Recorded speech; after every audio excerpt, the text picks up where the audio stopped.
हाय दोस्तों, टीके study classes के यूट्यूब चैनल से मैं तेजकर्ण शर्मा एक बार फिर से सभी का स्वागत करता हूं। दोस्तों इंडियन कॉन्स्टिट्यूशन में हम मौलिक अधिकार फंडामेंटल राइट्स का टॉपिक हम पढ़ रहे थे और उसमें हमने आर्टिकल 12, 13, 14, 15, 16 और 17 तक हमने कवर कर चुके हैं दोस्तों। और आज हम बात करने वाले दोस्तों आपका जो 18 आर्टिकल है यानी कि उपाधियों का अंत है उसकी हम बात करेंगे दोस्तों जुड़े रहेगा। और टीके स्टडी क्लासेस चैनल है, आप उसको लाइक शेयर सब्सक्राइब भी करते रहेगा। तो दोस्तों कल वाला जो वीडियो तो आर्टिकल 17 एंड छुआछूत यानी कि अस्पृश्यता का अंत की हमने बात की थी दोस्तों। और उसमें हमने बात की थी कि जो अस्पृश्यता का अंत है उसको एक अलग नाम से भी हम जान सकते हैं, सामाजिक विषमता और विशेषाधिकारों की समाप्ति।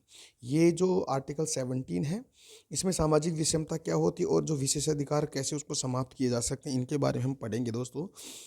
कल हमने पढ़ लिया था, इसमें ये बताया गया था कि दोस्तों हमारी जो पार्लियामेंट है, पार्लियामेंट ने 1955 यानी कि 1955 में एक कानून का निर्माण किया और कानून का निर्माण करके इसका एक नाम दिया दोस्तों इस आर्टिकल को, यानी कि छुआछूत प्रतिषिध अधिनियम।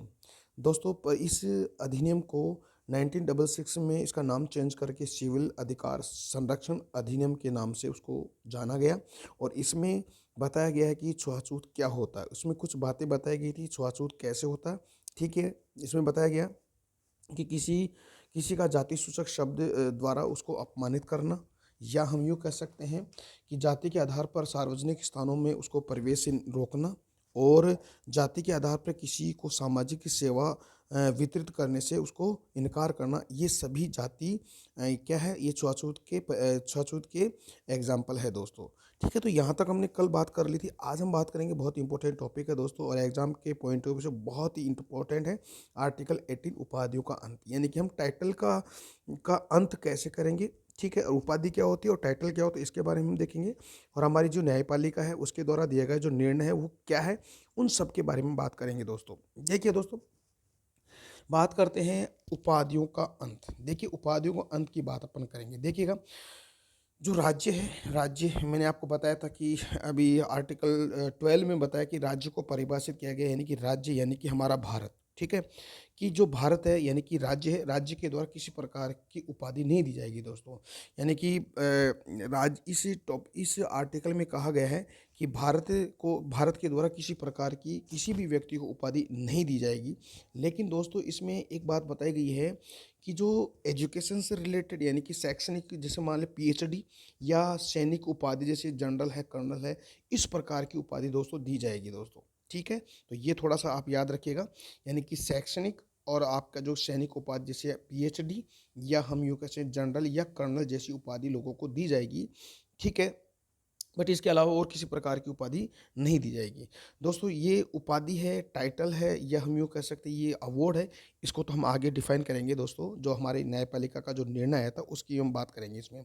ठीक है, तो ये राज्य के द्वारा किसी व्यक्ति को किसी प्रकार की उपाधि नहीं दी जाएगी, लेकिन एजुकेशन से रिलेटेड पीएचडी या हम यूँ कह सैनिक उपाधि जैसे जनरल है, कर्नल, इस प्रकार की लोगों को उपाधि दी जा सकती है। देखिएगा, जो भारतीय नागरिक यानी कि विदेशी राज्य से उपाधि नहीं ले सकते। जैसे मान लीजिएगा हमारे जो इंडिया का कोई भी ऐसे कोई पर्सन है वो इन आउट ऑफ कंट्री जाकर किसी दूसरे देश में जाकर क्या करेगा, उपाधि धारण करेगा, ऐसा नहीं हो सकता। ठीक है, तो हम यूँ कह सकते हैं भारतीय नागरिक विदेशी राज्य से उपाधि नहीं ले सकता। ठीक है, लेकिन एक बात बताई गई है कि कोई व्यक्ति जो भारतीय नहीं है, मान लीजिएगा कोई भी ऐसा व्यक्ति है जो भारत में रह रहा है, वो भारतीय नहीं है, लेकिन वह भारत में रहकर किसी लाभ के पद पर काम कर रहा है, यानी कि जॉब कर रहा है या किसी ट्रस्ट के अंदर कार्य कर रहा है, तो वह राष्ट्रपति की अनुमति के बिना भी उपाधि नहीं ले सकता। ठीक है ना, जैसे मान लीजिएगा कोई किसी दूसरे देश का कोई व्यक्ति है, या हमारे इंडिया में रह रहा है और इंडिया में रहकर किसी किसी जॉब पे कार्यरत है या किसी ट्रस्ट में काम कर रहा है, तो वो व्यक्ति भी दोस्तों राष्ट्रपति की अनुमति के बिना वो क्या ये उपाधि नहीं धारण कर सकता। यह विदेशी राज्य से उपहार, यानी कि विदेशी राज्य से उपहार भी नहीं ले सकता, किस प्रकार की उपलब्धि भी नहीं ले सकता, किसी प्रकार के पद को धारण भी नहीं कर सकता दोस्तों। तो ये हमारे आर्टिकल 18 में बताया गया। एक बार इसको फिर से देख लेते हैं। देखिए दोस्तों, बहुत ही इंपॉर्टेंट है एग्जाम के पॉइंट ऑफ व्यू से दोस्तों, इसको अच्छी तरह से पढ़िएगा दोस्तों। देखिए आर्टिकल 18 में ये बात बताई गई कि राज्य के द्वारा किसी प्रकार की उपाधि नहीं दी जाएगी, लेकिन दोस्तों शैक्षणिक और सैनिक उपलब्धियां उनको दी जाएगी। भारतीय नागरिक विदेशी राज्यों से किसी प्रकार की उपाधि धारण नहीं कर सकता। अगर कोई व्यक्ति भारतीय नहीं है और भारत में रहकर काम कर रहा है, किसी जॉब पर है, या हम यूँ किसी ट्रस्ट में कार्य कर रहा है, तो वह व्यक्ति भी, विदेशी व्यक्ति भी राष्ट्रपति की अनुमति के बिना क्या नहीं कर सकता, उपाधि नहीं ले सकता। ठीक है। और वह विदेशी राज्य के से उपहार भी नहीं ले सकता, किसी प्रकार की उपलब्धि धारण नहीं कर सकता, किसी प्रकार का पद को भी नहीं संभाल सकता दोस्तों। लेकिन दोस्तों इन सभी बातों के बाद में इसका थोड़ा सा विवाद किया गया था, तो उस विवाद की बात कर लेते हैं। देखिएगा 1955 की बात मैं आपको बता दूं कि 1955 में हमारी जो सेंट्रल गवर्नमेंट है, इस सेंट्रल गवर्नमेंट के द्वारा भारत रत्न, पद्म विभूषण, पद्म भूषण, पद्मश्री जैसे अनेक जो पुरस्कार दोस्तों उन्होंने शुरुआत किया गया था सेंट्रल गवर्नमेंट के द्वारा। लेकिन दोस्तों पता है आपको कि एक तरफ तो बताया गया कि भारतीय नागरिक किसी प्रकार की उपाधि धारण नहीं कर सकता, किसी विदेशी देश में जाकर उपराष्ट्रपति की अनुमति के बिना उपाधि नहीं ले सकता, उपहार नहीं ले सकता, उपलब्धि नहीं ले सकता, पद को धारण नहीं कर सकता। एक तरफ भारतीय सरकार, हमारी सेंट्रल गवर्नमेंट है, भारतीय लोगों को भारत रत्न, पद्म विभूषण, पद्म भूषण, पद्मश्री ऐसे उपहार की शुरुआत करती है। तो इसीलिए आलोचकों ने उसकी आलोचना की और कहा कि ये बात तो समानता के सिद्धांत के विरुद्ध माना जाएगा। लेकिन दोस्तों ये समाजवादी विचारकों के भी विरुद्ध है। इसलिए 1977 में जो हमारी जनता पार्टी सरकार ने इसे क्या कर दिया दोस्तों, समाप्त कर दिया गया। दोस्तों याद रखना 1955 में इस प्रकार के उपहारों या हम उपाधियों को तो शुरुआत की गई दोस्तों। ये वैसे तो उपहार ही है। अभी हमारी जो न्यायपालिका इसके बारे में निर्णय देगी।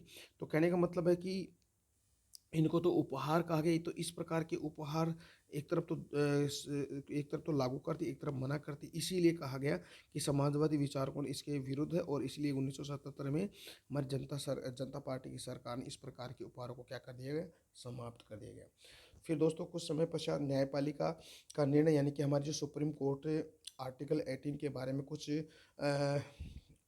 इसके अंतर कुछ बात बताते हैं। क्या बताते हैं कि उच्चतम न्यायालय ने यह स्पष्ट कर दिया, यह निर्णय दिया कि आर्टिकल 18 के अंतर्गत प्रदान किया गया, किस किस को प्रदान किया गया देखिएगा। एक तो आपका पता होना चाहिए, एक तो आपका पद्म विभूषण, पद्म भूषण, पद्मश्री, और ये जो भारत रत्न, ये तो क्या है दोस्तों, ये अवार्ड है। क्या है, ये पुरस्कार है दोस्तों, ना कि ये उपाधि है, टाइटल है। इसीलिए इनको क्या होना चाहिए, इनको लोगों को दिया जा सकता है। ये हमारे सुप्रीम कोर्ट का ये दोस्तों निर्णय था। ठीक है। पुरस्कार के द्वारा व्यक्ति की विशिष्ट प्रतिभा को सम्मानित किया जाता है। इसे पुरस्कारों के द्वारा इस प्रकार की जो पुरस्कार है दोस्तों, व्यक्ति की क्या है, व्यक्ति की जो विशिष्ट प्रतिभा है उसको सम्मानित किया जाता है, जिससे क्या है, व्यक्ति क्या मोटिवेट होता है ना। तो ये पुरस्कार आप उसको दिए जाने चाहिए। और इसमें कहा गया ये समानता के विरुद्ध उचित नहीं है, इसको कहना उचित नहीं है दोस्तों। समानता के विरुद्ध ये कहना उचित नहीं है। तो उच्चतम न्यायालय ने एक और निर्णय दिया कि अगर मान लीजिए किसी व्यक्ति को इस प्रकार के उपहार दिए जा रहे हैं, तो वो व्यक्ति अपने नाम के पहले या नाम के बाद में इस प्रकार के उपहारों को नामित करके या उसका प्रयोग नहीं कर सकता। तो इन पुरस्कारों का प्रयोग व्यक्ति के नाम के साथ प्रयोग नहीं होना चाहिए दोस्तों। तो ये तो आर्टिकल आपका 18 उपाधियों का अंत दोस्तों। तो दोस्तों कैसा लगा आज का वीडियो, उम्मीद करता हूँ कि आज का वीडियो बहुत अच्छा लगा है दोस्तों। अगर आपको अच्छा लगा तो अपना जो टिकी स्टडी क्लासेस चैनल है उसको आप लाइक शेयर सब्सक्राइब भी करते रहेगा। तो कल हम बात करने वाले हैं दोस्तों स्वतंत्रता का अधिकार, राइट टू फ्रीडम, यानी कि आर्टिकल 19 से लेकर 22 वाला जो टॉपिक है हम कल पढ़ेंगे दोस्तों। तो जुड़े रहेगा और अपना टिकी स्टडी क्लासेस चैनल है उसको लाइक शेयर सब्सक्राइब भी करते रहेगा दोस्तों। तो दोस्तों कल मिलते हैं नए टॉपिक के साथ, तब तक के लिए मेरे को इजाज़त दीजिएगा दोस्तों। जय हिंद, जय भारत, वंदे मातरम दोस्तों। Bye bye.